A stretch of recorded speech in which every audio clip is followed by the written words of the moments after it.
Okay, so here's the app. Some of you have been watching us work on this interface. One of the things we want is a introductory experience that makes you feel the sense of intelligence that this app brings. And you've got this artificial intelligence icon now starting to greet you. It kind of smiles and says hello in a little way. And we really like when it first opens up, you get this kind of burst.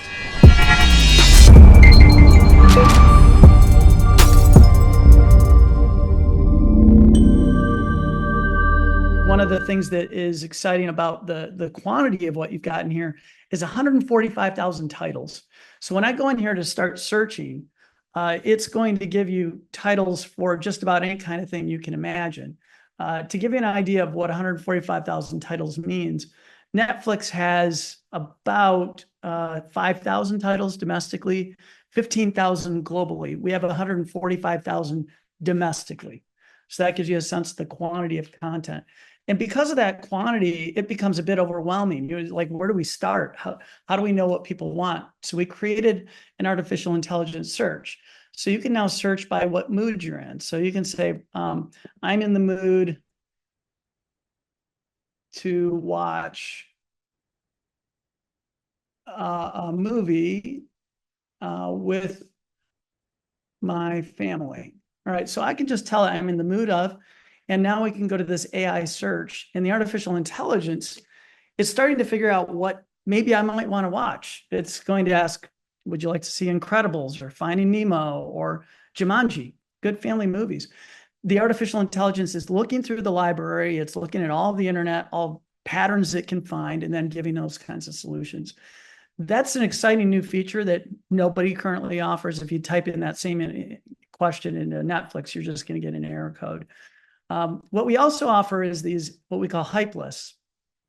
This is the second row is a competitive level hype list. So whoever hyped last or created a list to share with their friends last gets this row. So that's how you get to be there. So the last one who is hyped was foreign favorites. This is new. We did not have any foreign content 2 weeks ago. So now we have some of the top foreign films. If you're not into foreign film, I get it. But some of us, you've run out of everything domestic that you're interested in, and you want to find something cool to watch. One of my favorites is Ragnarok. It's a really good foreign film. It's a Nordic version of Thor, which is kind of interesting. So you can find really cool content that others have found, have spent times researching, and you can share it with your friends. And it's not being promoted from the agenda of the studio, but from the agenda of the users. The other feature that's now live is your boundaries. So now you can set the amount of content you want to see, you want to hide, you want to skip. And so this is all functional. We can hide content or we can just skip it.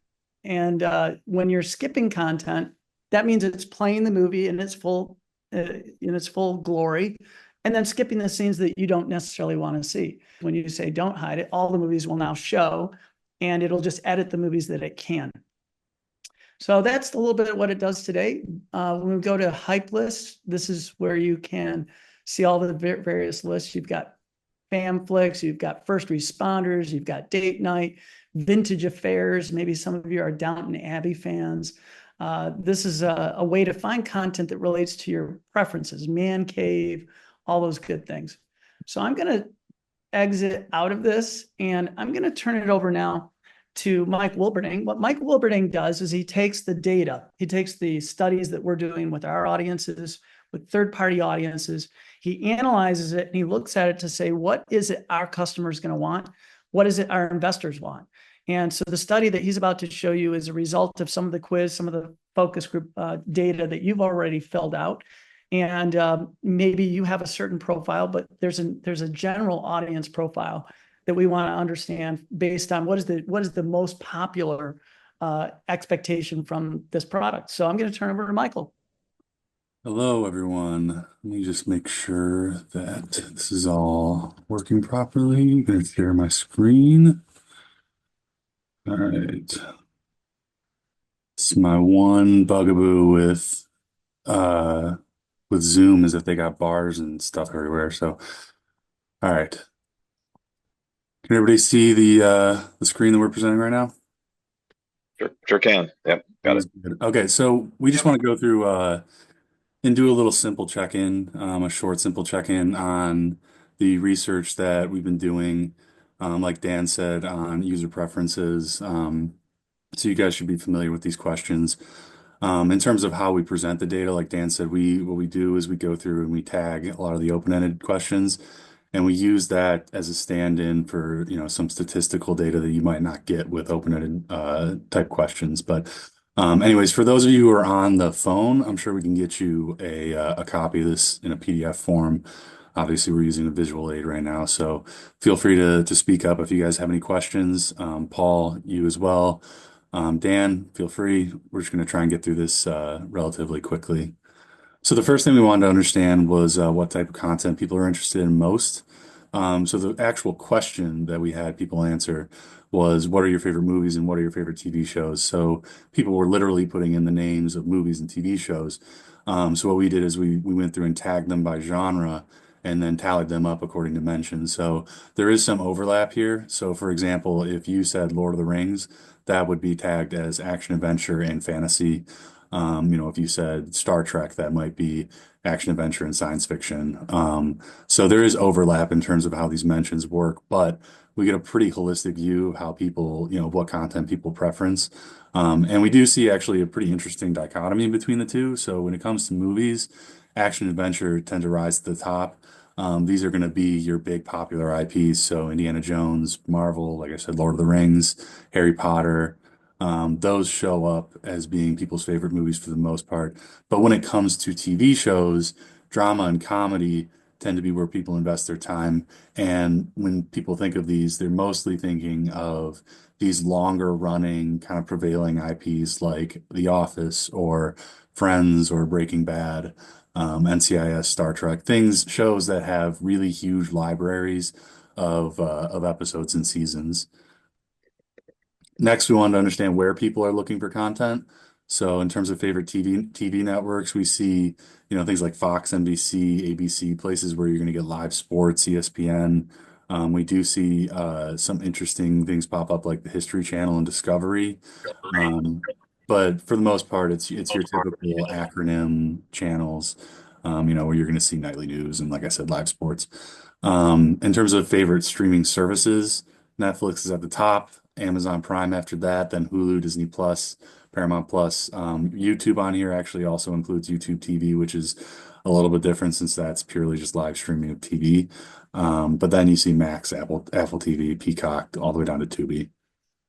And we also asked, what are your most hated streaming platforms? So there were people who said, hate's a strong word. So I think you want to treat this tentatively, but I do take this as a cumulative kind of representation of people's overall gripes with each platform. Disney Plus being the quote, most readily avoided. After that, Amazon Prime, Netflix, YouTube, Hulu. And the reasoning for these selections actually varies depending on the platform.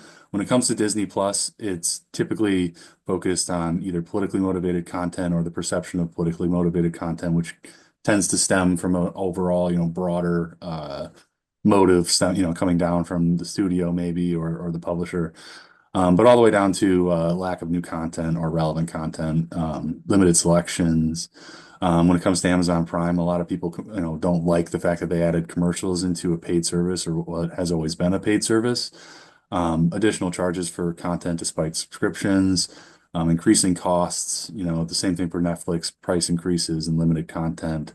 Some interface complaints regarding the autoplay feature on Netflix, and then excessive advertising on YouTube. Basically, anything that has a paid tier or a semi-paid tier with advertising tends to be less favorable in the eyes of the user. And so we wanted to understand after that what would compel someone to switch platforms. And in this case, you do see this AI search for all content. What Dan was explaining earlier, that pops up to the top here. Pretty much everything here is a differentiator for MyStream, but it's apparently the biggest and most compelling differentiator, which is interesting because when we ask people to rank these things, we see that those boundary settings actually pop up to the second most important in terms of priority. right after AI search, which is prevailing. That makes sense. So we wanted to understand why boundaries would pop up that way. And we actually found that people who select boundaries tend to be, a certain type of person, more faithful or religious. And they also tend to have children in the household, and they also tend to be married. But we see this interesting split here where we get 44% top two box, which is just the added up value of those top two selections. So rankings number one and two. And then we also see 44% bottom two box, so rankings four and five, which is not something you see with the other features. The rest of them tend to kind of scale down from, down or up, depending on where they landed in that ranking from, one down to five. But with this, we saw that interesting split. So, you either want this functionality and it really, it's really something of great value to you, or you don't and you don't care about it. And that need tends to either connect to who's in the household, or your values and what you believe. So we found that to be an interesting caveat here, and probably one of the bigger differentiating factors for MyStream. In terms of what people want to see on their home screens, the main MyStream differentiators, so outside of just typical genres like comedy and date night TV, those main differentiators like AI recommendations, watch lists, and hype lists are all at the top of the ranking. So users said that they wanted to see those pop up first. And then lastly, just a little market segmentation to see how people would prefer to get MyStream. We have about 67% said they would prefer to download it from an app store or install it straight to their smart TV or interface. Then 33% saying they wanted a free MyStream box by mail.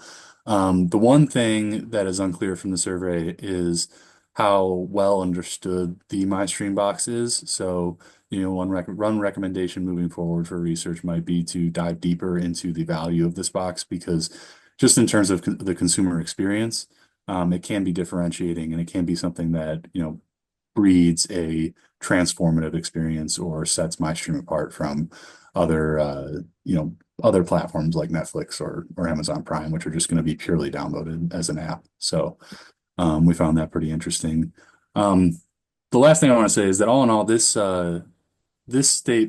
rank here for me personally, just speaking as someone who went over through the research, um, it makes a statement, I think, about what people want out of a streaming platform versus what they're currently getting. When it comes to Netflix, and I'm also gleaning this from my personal experience, it's not very personalized. They might give you certain titles depending on how, you prefer to watch things over time. Like if you watch a lot of action movies, they might give you more action movies, but you don't necessarily have a whole lot of control. So unless you know exactly what you want to watch, or you have an idea of kind of what you want to watch, you're really kind of lost there. And I think these three differentiators both allow for a creative presentation of content that you can have, other people either like, or that is going to line up with your preferences more closely. And I thought that was an interesting thing that popped out of the research. But that is it. That is what we got for today, and I'm happy to answer any questions if you guys got any. If you want me to go back to a certain slide, feel free to say. But that's what we got.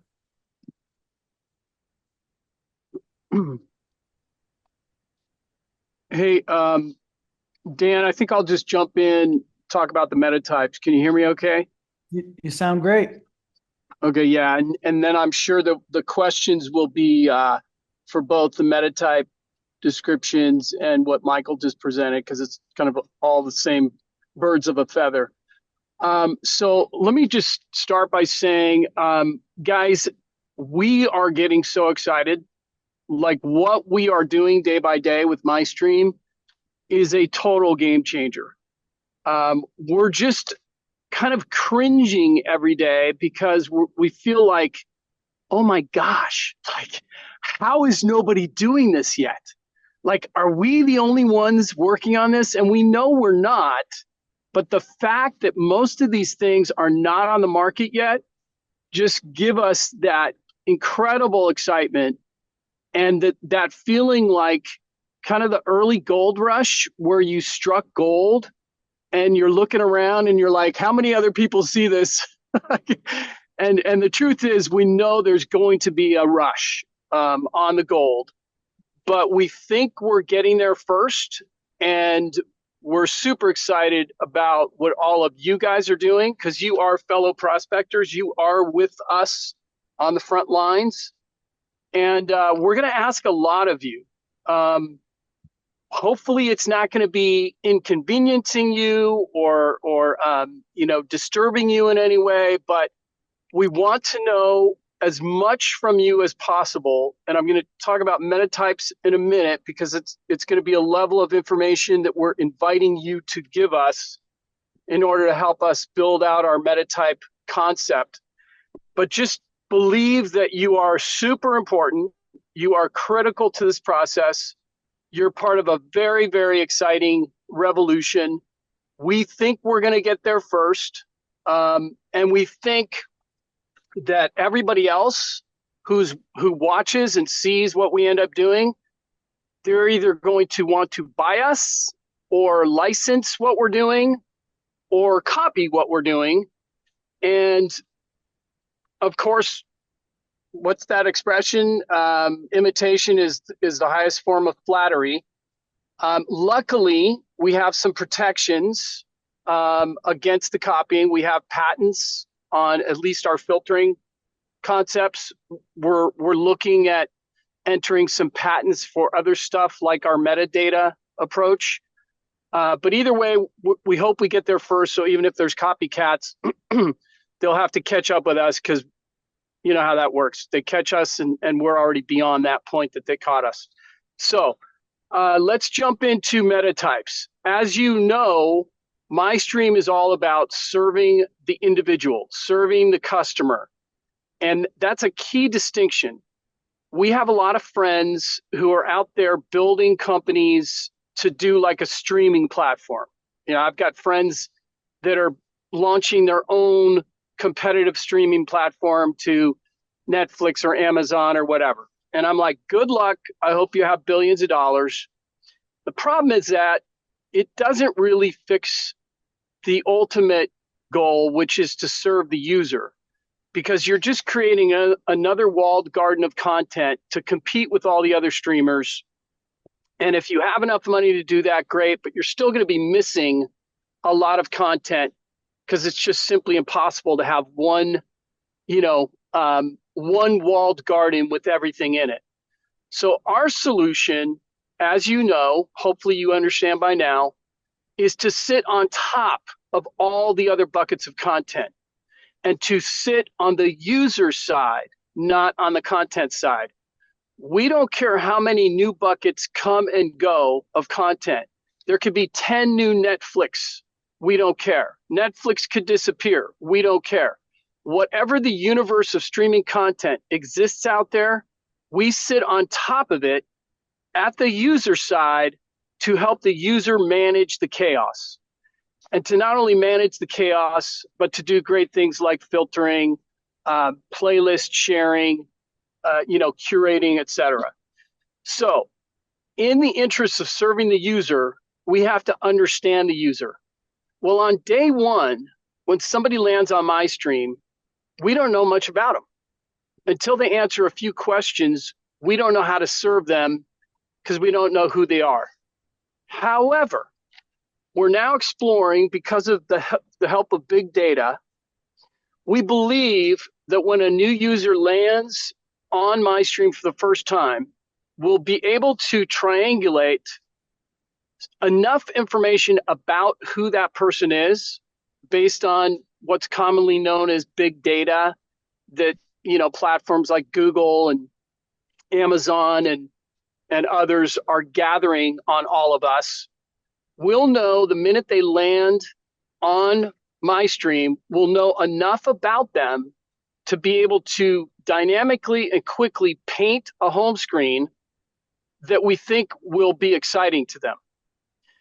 Now, how do we do that? Taking a step back, we have to first quantify and classify basically the human race in buckets that would be like-minded, similar viewing habit people.